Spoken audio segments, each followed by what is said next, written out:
points.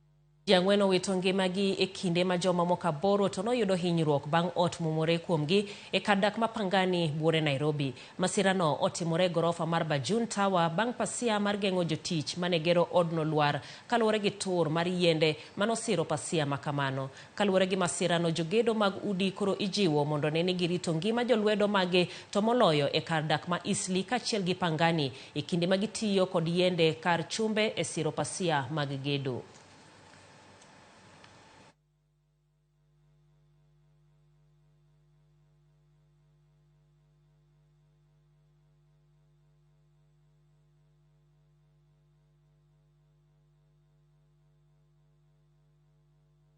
Tumepata ya kwamba iko watu walikuwa wanapika plasta kwa ghorofa ya karibu namba 15,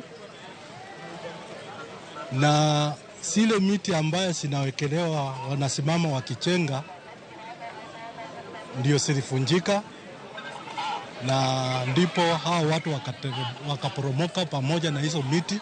As it is right now, a number of people have been evacuated to KNH and Ladnan Hospital. Wakati walianza kujenga manyumba hapa, walikuwa na machuma.